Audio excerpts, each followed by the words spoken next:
കേരള കോൺഗ്രസ് എമ്മിന് മുന്നിൽ വാതിലുകൾ തുറന്നിട്ടിരിക്കുകയാണെന്ന് KPCC അധ്യക്ഷൻ സണ്ണി ജോസഫ് 24നോട്. കേരളത്തിന്റെ നന്മയ്ക്ക് ജനങ്ങളുടെ മനസ്സനുസരിച്ച് കേരള കോൺഗ്രസിന് ആലോചിക്കാം. രാഷ്ട്രീയ തീരുമാനമെടുക്കേണ്ടത് അവർ തന്നെയാണ്. സോണിയാഗാന്ധി ജോസ് കെ മാണിയെ വിളിച്ചോ എന്ന് തനിക്ക് അറിയില്ലെന്നും 24ന്റെ ഫോർ ദ പീപ്പിൾ പരിപാടിയിൽ പങ്കെടുത്ത് സണ്ണി ജോസഫ് പറഞ്ഞു. Kerala Congress M chairman Jose K മാണിയെ UDF-ലേക്ക് കൊണ്ടുവരുന്നതുമായി ബന്ധപ്പെട്ട് സോണിയാഗാന്ധി ടെലിഫോണിൽ വിളിച്ച് സംസാരിച്ചു എന്ന വാർത്ത വന്നിരുന്നു. ശരിയാണോ തെറ്റാണോ? ഞാനറിയില്ല. ഞാൻ കേരളത്തിലെ കോൺഗ്രസ് നേതാക്കന്മാരാരുമായിട്ടും അവരോട് ആരെങ്കിലും ഇതറിയുന്നതായിട്ട് ആരും പറഞ്ഞില്ല. അപ്പം അങ്ങനെ ഒരു സംഭാഷണം നടന്നതായിട്ട് എനിക്കറിയില്ല. ഞാനും മാധ്യമങ്ങളിൽ നിന്നാണ്, പത്രത്തിൽ നിന്നാണ് വായിച്ചത്. ജോസ് കെ മാണിക്ക് UDF-ലേക്ക് വരുന്നതിൽ എന്തെങ്കിലും തടസ്സമുണ്ടോ? അവരും കൂടെ ആലോചിക്കേണ്ടതാണ്, ഞങ്ങളും കൂടെ ചർച്ച ചെയ്യേണ്ടതാണ്. അല്ല, വാതിലുകൾ മലർക്കെ തുറന്നിട്ടിരിക്കുന്നു, അടച്ചിട്ടില്ല എന്നാണ് തിരുവഞ്ചൂർ രാധാകൃഷ്ണൻ പറഞ്ഞത്. വാതിൽ തുറന്നു തന്നെ.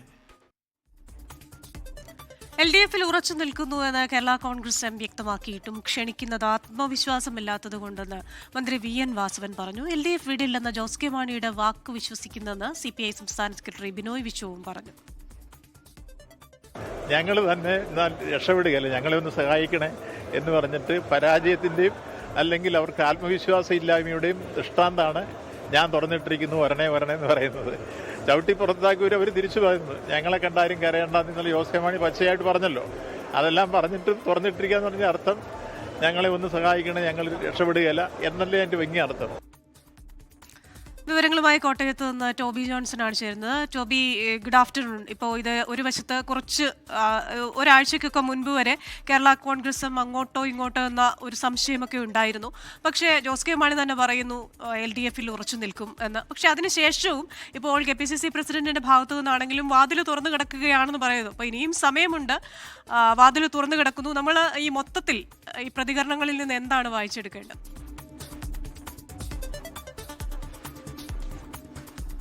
ക്രിസ്റ്റീന, ഇന്നലെ ജോസ് കെ മാണി ആ നിലപാട് പറഞ്ഞതിന് ശേഷവും ഈ ചർച്ചകൾ സജീവമായി തന്നെ നിൽക്കുന്നുണ്ട് എന്നുള്ളതാണ് വസ്തുത.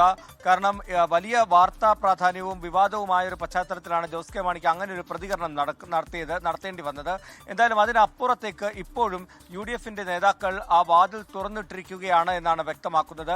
ഇന്ന് 24നോട് KPCC പ്രസിഡന്റ് തന്നെ ഇക്കാര്യം ആവർത്തിച്ച് പറഞ്ഞിരിക്കുന്നു. അതുപോലെ തന്നെ തിരുവഞ്ചൂർ രാധാകൃഷ്ണൻ MLA അങ്ങനെയുള്ള നേതാക്കൾക്കെല്ലാം തന്നെ ഇപ്പോഴും ജോസ് കെ മാണി വിഭാഗം വന്നാൽ കൊള്ളാം എന്നുള്ള ഒരു ആഗ്രഹമുണ്ട്. അതിനുള്ള പ്രധാനപ്പെട്ട കാരണം ഈ 100+ എന്ന ആ ഒരു പ്രഖ്യാപനം നടപ്പാക്കണമെങ്കിൽ, പൂർണ്ണ രീതിയിൽ നടപ്പാക്കണമെങ്കിൽ മധ്യ കേരളത്തിൽ അവർക്ക് ശക്തി തെളിയിക്കേണ്ടി വരും. അങ്ങനെ മധ്യ കേരളത്തിൽ കരുത്തു തെളിയിക്കണമെങ്കിൽ ജോസ് കെ മാണി വിഭാഗത്തിന്റെ കൂടി ഒരു പിന്തുണ ആവശ്യമാണ് എന്നുള്ളൊരു വിലയിരുത്തലുണ്ട്.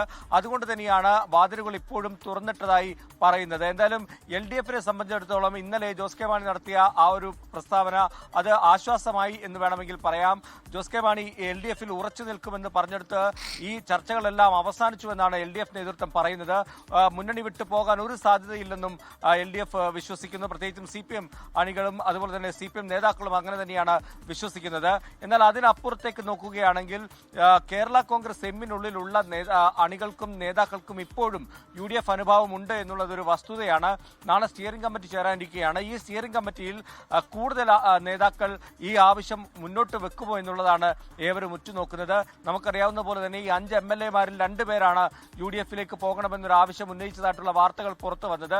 എന്നാൽ അതെല്ലാം തന്നെ പൂർണ്ണമായും തള്ളിക്കളയുകയും ഒരു അഭിപ്രായ ഏകീകരണം ഈ MLA-മാർക്കിടയിൽ ഉണ്ടാക്കിയെടുക്കാനും ജോസ് കെ മാണിക്ക് സാധിച്ചു. എന്നാൽ അതിനപ്പുറത്തേക്ക് നോക്കുകയാണെങ്കിൽ സ്റ്റിയറിംഗ് കമ്മിറ്റിയിൽ കൂടുതൽ നേതാക്കൾ വരും.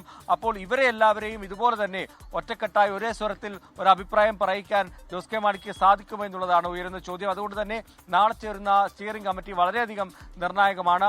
അതുകൊണ്ടായിരിക്കും ഒരുപക്ഷെ UDF ഈ വാതിലുകൾ അടച്ചിട്ടില്ല എന്നും പറയുന്നത്. ക്രിസ്റ്റീന, ശരി. ടോബി ജോൺസണാണ് കോട്ടയത്ത് നിന്ന് വിശദാംശങ്ങളുമായി ചേർന്നത്. ലോകത്തെവിടെയായാലും ഏത് സമയത്തും 24 വാർത്തകളും ഓഗ്മെന്റഡ് റിയാലിറ്റി പാക്കേജുകളും എക്സ്പ്ലെയിനറുകളും വിശദമായി കാണാൻ ഞങ്ങളുടെ YouTube ചാനൽ നിങ്ങൾക്ക് സബ്സ്ക്രൈബ് ചെയ്യാം.